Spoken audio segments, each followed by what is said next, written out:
Do you feel like your business has all the important bits and pieces to work on, talk about, develop, promote, and sell together with a great staff, but no storyline connecting the dots between your leadership, employees, ideal job seekers, customers, and other important stakeholders? In this milestone episode, I reveal what happens when your leadership, culture, employer brand, internal communication, and marketing start flowing from one compelling story.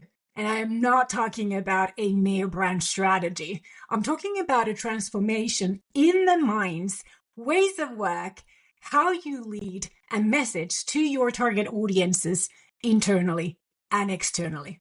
This is the competitive advantage almost no one is talking about yet.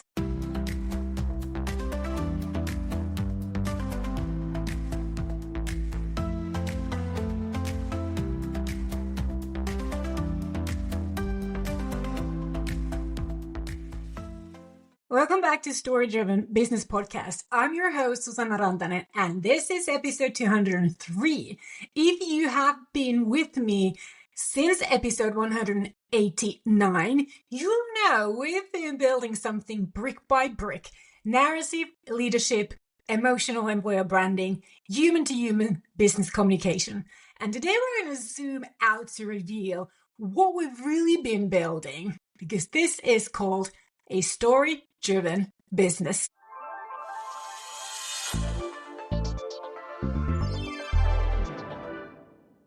This is not just a marketing tactic, not a campaign, but a full-blown operating system powered by one clear, magnetic, human-centered narrative. One that connects your leadership, your business culture, company culture, internal communication, external brand, and every person inside your business with clarity, consistency, and conviction. Remember those 3 C's: clarity, consistency, and conviction. And it's the competitive advantage almost no one is talking about, or if you're talking about it, you're not really doing anything about it. Let's start with a look back. Each of these following past episodes laid a foundation to a story-driven business. In episode 189, I argued that we need to brand our people the way the best companies brand their products, not just with perks, but with purpose and with the value add delivered. Episode 192 introduced narrative leadership, the idea that leaders who tell their own authentic story can inspire followership in ways job titles never will. In episode 195, I dismantled the outdated myth that employer branding is a recruitment tool. Instead, I reframed it as a narrative reflection of organizational behavior and employee experience. And in episode 198, I asked, what if internal and external communications were finally aligned under one story? And in episode 200, I said the companies of the future are movements with a business model. All of this has led us here to the story-driven business. What is a story-driven business? Let's define this clearly.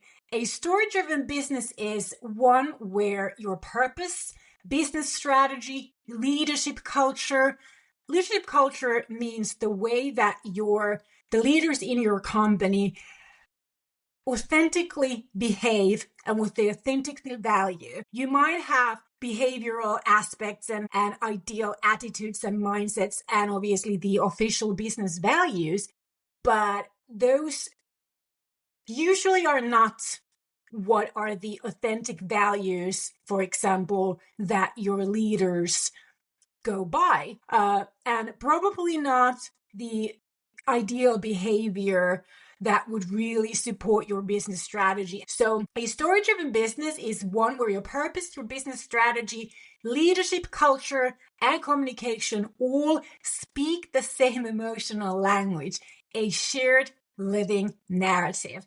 So it's not about telling your story in marketing collateral. It's about living your story, that business story that you all share who work in your company. In every meeting, in every email post, and that behavior that you witness internally and externally from your people, regardless of their roles, regardless of their responsibility or their experience as a whole or their experience in your business. Here's what that looks like. Leadership speaks in narrative logic, not this corporate fluff. Culture is shaped through values that are acted out and acknowledged through story. What this means is that the leaders that your company have, the values of your business are also their real values, the personal values that they had, even if they were not working in your business. At least some of them.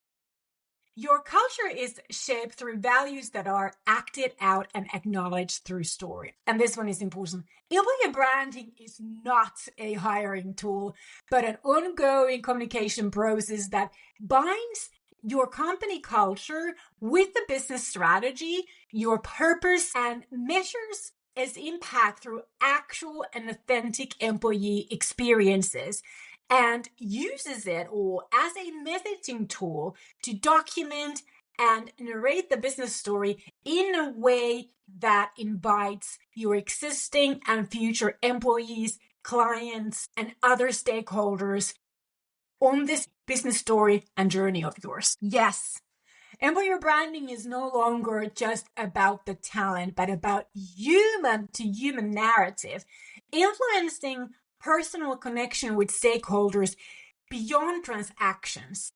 So I want to repeat this just to make sure that we are clear about it. Story-driven business adopts a day-to-day narrative that reenacts what your business strategy, purpose, values look like when translated into organizational behavior, and how your people feel about your business, how they ideally and authentically engage with the business, their colleagues, your customers, how your people leaders ideally behave and execute your mission and purpose, and how you all as an organization together commit to your purpose, mission, and customer promises. This is no longer an idea or a concept. It is a proven method using the sciences of storytelling and persuasive communication to win sustainable attention, grow awareness, build affinity, and excite people to become part of your business's story with very specific roles and visions for their better future.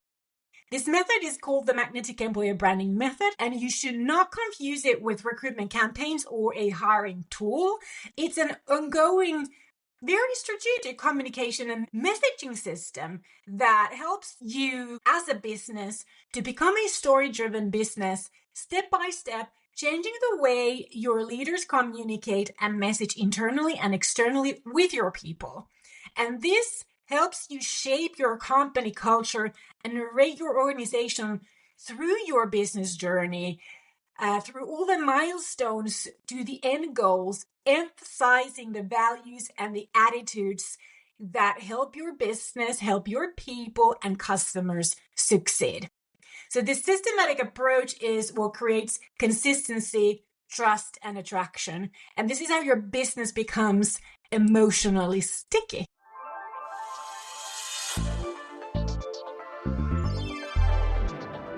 You don't become a story-driven business overnight. It's a process. It's a journey in itself of narrative integration through 4 levels. The first level is called the narrative awareness. This is when you realize that your story is either fragmented or it's missing altogether. Your website, sales collateral, job ads, induction materials to new employees, and general internal communication all sound very different and definitely not connected and consistent. So the dots, even the dots may be missing, not just a line between the dots. And this realization is, of course, very uncomfortable because we've all been working so hard for all this. So I want to help you feel that you can see it as a powerful opportunity, because once you see the disconnect, you can start the shift. So then level 2 is called the narrative activation. Here's where the core narrative gets crafted and shared. Your leadership aligns around a purpose-driven, emotionally anchored story. Your internal communication, employer branding, and how your salespeople and customer care connect with your customers start reflecting it. In episode 192, I spoke about if you don't lead with narrative, someone else will. And this is I would hope, the lighthouse moment when you stop drifting and you actually start guiding. And then level 3 is called the narrative integration. This is where the story becomes the operating system. So you start seeing story-based rituals in your culture, in the ways of work, and in your organizational behavior, recognition tied to actual values, onboarding that frames the business as a mission, and, for example, employees retelling and reinforcing that story in their own language. And as we explored in episode 198, this is the moment where strategy, leadership, and culture speak through one voice, and the company feels alive with meaning and purpose. And then level 4 is what we can call narrative magnetism. So now the story spreads on its own. People feel it, they believe it, and they want to be part of it. You're no longer selling a role to a job seeker or a promotional opportunity to a existing employee, or a product or a service to your customers. You're inviting people into this movement, and not just your existing employees and existing customers, but your leaders and your ideal job candidates, your other stakeholders too. So this is where retention rises, attraction flows, and advocacy starts to take over. And you will realize just how powerful story-driven messaging and communication can be. And I realize that this may sound overwhelming, but think of building a story-driven business as a journey as well. Start with where it impacts the most, from story-driven employer branding, as this forces you to assess your existing leadership culture. What are your real values and drivers behind daily decision making? It helps clarify how you lead your people, from setting goals to their performance evaluation, and how does your ideal talent look like, as in, what is their ideal work personality, ways of work, communication style, and what drives them at work and in their personal life as well, as all this impacts how well your leadership, culture, and purpose excites them on a daily basis. From there, you start applying communication in the forms of content to reach and remind. And as your people understand their role in your business story, they are more likely to lead as examples to others.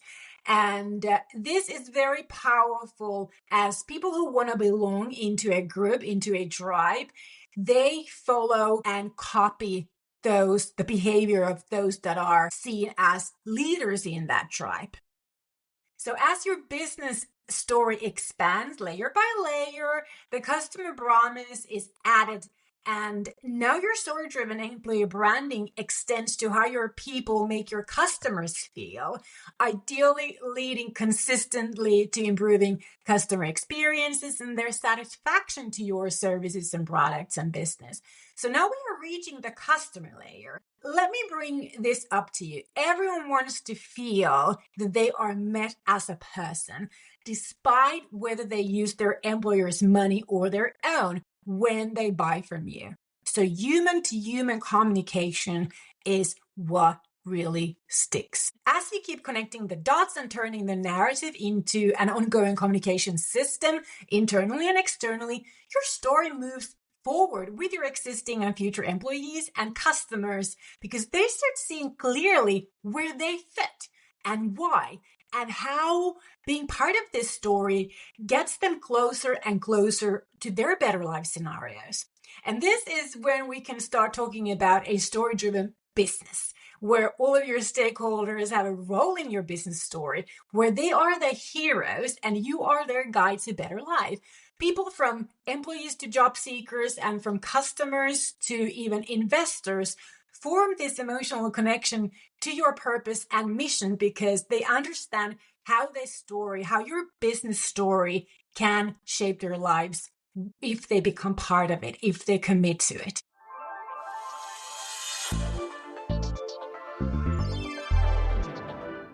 I want to address why so many companies fail this. They don't fail becoming a story-driven business because they lacked a plan or a strategy. They fail because they lack courage and commitment to execute it. It's so much easier to put it all on paper and create that plan as opposed to starting to execute it and then commit to this execution. You need courage to be vulnerable, to share not just the polished moments, but the tough ones too, the lessons learned, the pain points that you overcame. You need courage to be transparent about the ups and the downs of that journey and be emotionally honest about why the business matters to the people inside. And you need commitment to stick with the story-driven strategy, regardless of who's in charge of the business, marketing, sales, HR, communication, or talent acquisition.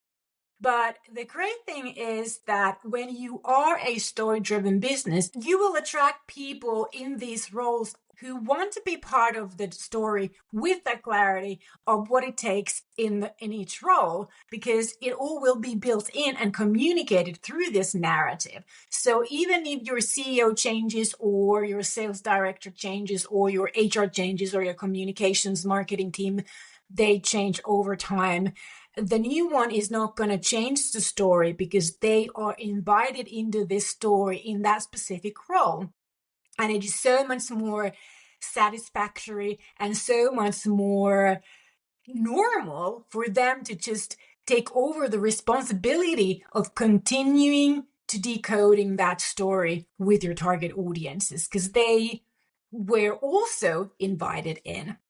So too often I feel that as leaders fear that showing the cracks will weaken the trust towards us. But the opposite is actually very much true. Vulnerability builds relatability. Relatability builds trust, and that trust builds commitment and loyalty. So when you lead with emotional truth, your story becomes believable, beautiful, and bold. Not perfect, but very powerful.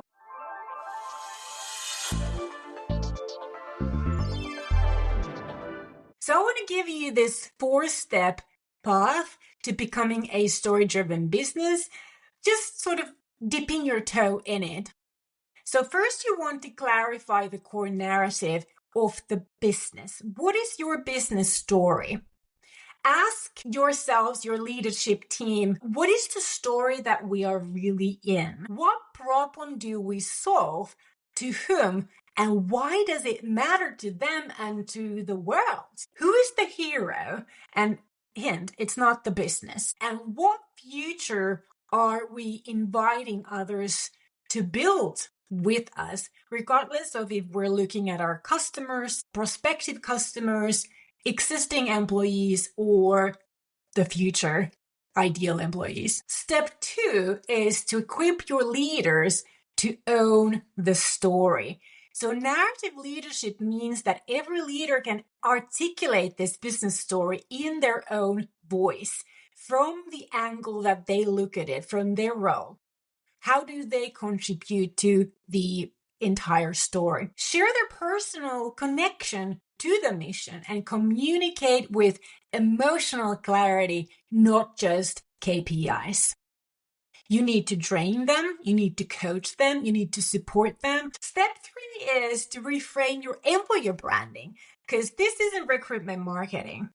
It's human to human branding, an ongoing communication process that narrates what your purpose looks like in organizational behavior, how your people live the mission or are expected to live the mission and the values, and what makes the right people stay.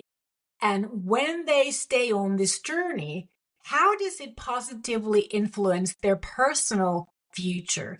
What's their vision for a better life that being part of your organization helps them to achieve? It must connect, convince, and convert talent from passive readers to active believers and doers. And the step number 4, align every message. So your culture, your brand and communications, all messaging become this storytelling platform. So you want to make sure that your social media posts are not independent, but they become kind of like chapters of the story. Your slide decks become the scenes of this story. Your meetings become the story building rituals, and people start living and reinforcing the same shared narrative. I actually wrote a book about this that will help you to dip those in to the sweetness of the story sea. It's called Story Driven Employer Branding because it all must start from how you lead, communicate, and narrate your business story, mission, and purpose as a leader and through your leaders so that you convince and convert each and every single people you employ.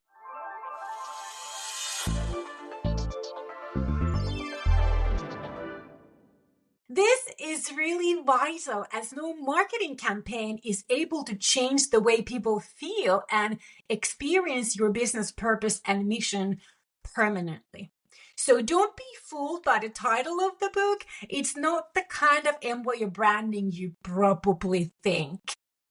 And it must be read or listened. There's an audiobook version too, available on many platforms, but also on Audible, Amazon Audible, by your leadership team, your HR, talent acquisition, communication, and marketing, so that you can start the transformation as an entire organization together, not as this random campaign. This is about behavior, influence, and connection. Why story-driven employer branding is the heart of your story-driven business?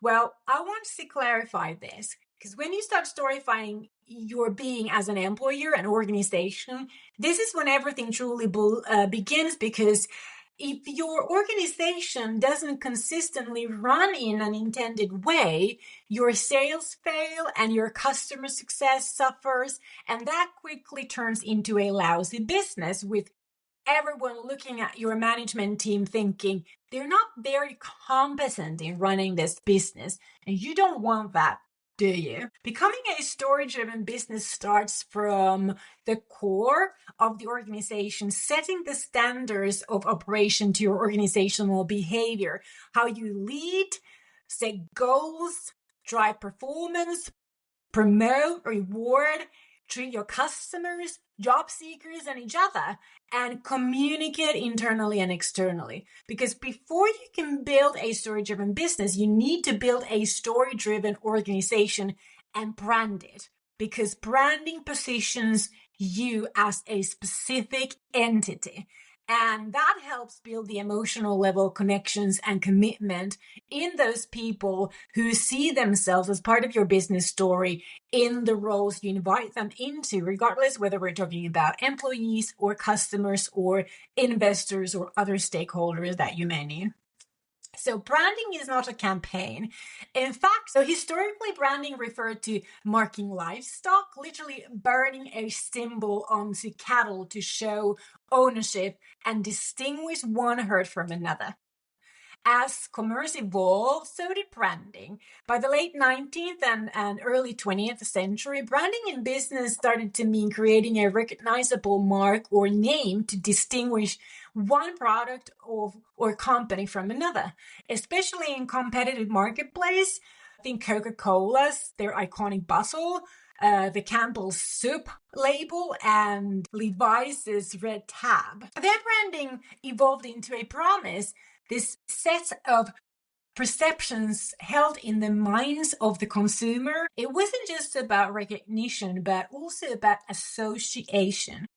A brand became a shortcut to trust, a symbol of consistency, and an emotional trigger. So when you see the Apple logo, for example, you feel innovation and elegance and creativity. When you see Volvo, you think safety. When you see Nike, you feel motivation and action and a personal challenge. And these feelings are not just visual, they are strategically designed experiences built across product quality, advertising, packaging, storytelling, and customer service. In employer branding, they are strategically designed experiences built across how you lead the employees you have hired to deliver the results based on your business strategy and build value for a business. Unlike in product branding, you can create illusions in employer branding. It has to be authentic because people will talk. They don't believe in it if they don't feel it. A brand is supposed to do more than just help you remember a company. It's meant to differentiate you from competitors in a very meaningful and relevant way to your ideal target audience. It's meant to create emotional resonance that leads to preference and loyalty.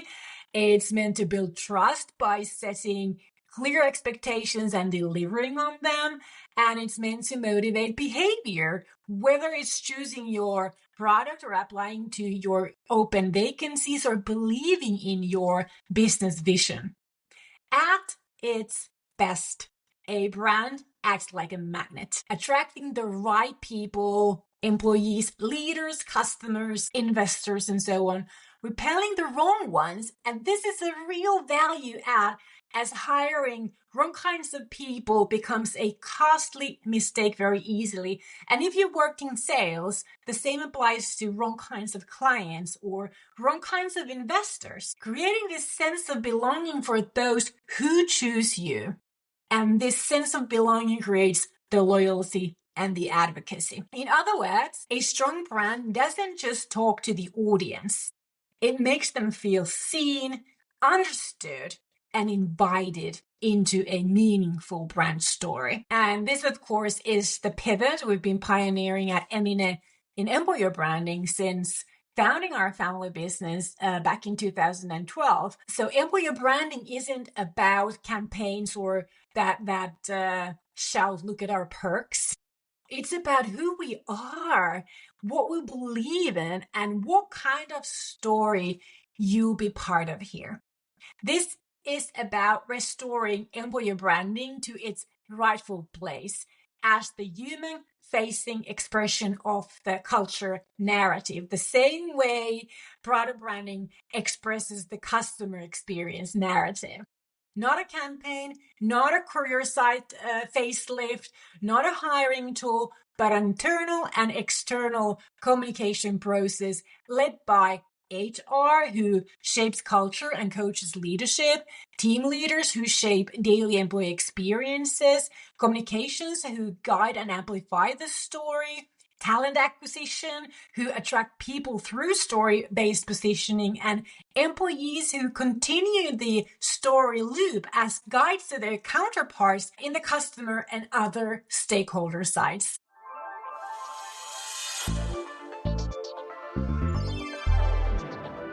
Story-driven employer branding teaches your entire business to communicate and behave in a strategy and purpose supporting manner through narrative. To understand who is the hero, always the target audience for the message, to step into the role of the guide and to influence, convince, and convert through emotional logic, because doing this leads into personal fulfillment for them. And when this narrative style becomes natural, it starts to redefine the culture itself. So what I want to tell you is that you can begin anywhere with baby steps or elephant leaps. All that matters is that you begin.